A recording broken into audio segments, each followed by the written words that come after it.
আমরা ক্রোম থেকে যে কোনো একটা ফ্রন্ট নামানোর ট্রাই করব, সেই কারণে আমরা ক্রোমে চলে গেছি। ক্রোমে গিয়ে আমাদের পছন্দ অনুযায়ী ফ্রন্ট ভিডিও অথবা লিপিকর থেকে আমাদের একটা ফ্রন্ট নামাবো। সেই ক্ষেত্রে আমরা হাদিবাইয়ের ফ্রন্ট ওপেন করব। আমরা হাদিবাইয়ের ফ্রন্টে আজকে অ্যাড করার ট্রাই করব। অ্যান্ড এই হাদিবাইয়ের ফ্রন্টটা এখানে সব কিছু সাইন দেওয়া আছে। তারপরে আমরা এটা ডাউনলোড করে নেব। ডাউনলোড করার পরে এখানে ফাইল অপশন আছে, ওখানে চাপ দিয়ে এটা নামিয়ে নিব, ওপেন ইন ফাইল। তারপর আমরা এটা সুবিধার জন্য হোয়াটসঅ্যাপে জাস্টিও সেভ করে নিব। জাস্টিও ফাইলটা সেভ করার পরে আমরা জাস্টিও চলে যাব। জাস্টিওর পরে আমরা ওই ফাইলটা ওপেন করব। এখানে আমি যেইভাবে দেখাই দিচ্ছি সেইভাবে হোয়াটসঅ্যাপের জাস্টিও থেকে ফাইলটা আমরা মেইন ফোনের ফাইলে ট্রান্সফার করে দিব।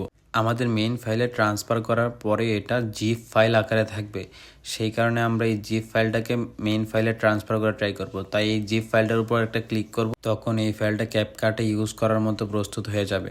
এখানে আমাদের ফাইলটা মেইন ফাইলে ট্রান্সফার হয়ে গেছে। এখন আমরা শুধুমাত্র ক্যাপকাট ইউজ করব। আমরা এখন ক্যাপকাট ওপেন করব। ক্যাপকাট ওপেন করার পরে আপনি আপনার পছন্দ অনুযায়ী যে কোনো একটি ছবি নেবেন অথবা ভিডিও নেবেন। ভিডিও নেওয়ার পরে আপনি এখানে ফ্রন্ট মাই ফ্রন্ট যেটা আছে ওখানে চাপ দিবেন, তারপরে অ্যাড অপশনে চাপ দিবেন। তারপর মাই ফ্রন্টে চাপ দেওয়ার পরে আপনার এখানে যে ফাইলটা ছিল এই ফাইলটা চলে আসবে। তখন আপনারা যেই ফাইলগুলো অ্যাড করতে চান ওইগুলো সিলেক্ট করে তারপরে অ্যাড করে দিবেন। অ্যাড করে দেওয়ার পরে আপনি এখানে চলে আসবে। তারপর আপনি আপনার প্রয়োজনে বাংলা লেখাটি লিখে আপনি যে কোনো ধরনের ফ্রন্ট আপনি এখানে চাইলে অ্যাড করতে পারবেন। আমার এখানে হাদিভাইয়ের ফ্রন্ট, হেডলাইন ফ্রন্ট, তারপরে শিলিগুড়ি ফ্রন্ট, সব ফ্রন্টে মোটামুটি অ্যাড করা আছে। এখান থেকে আমি আপনাদেরকে দেখাই দিচ্ছি আর কি কোন লেখাগুলো কীরকম হয়। আপনি চাইলে সবগুলো ফ্রন্টে নামে আপনি অ্যাড করে নিতে পারবেন। ধন্যবাদ।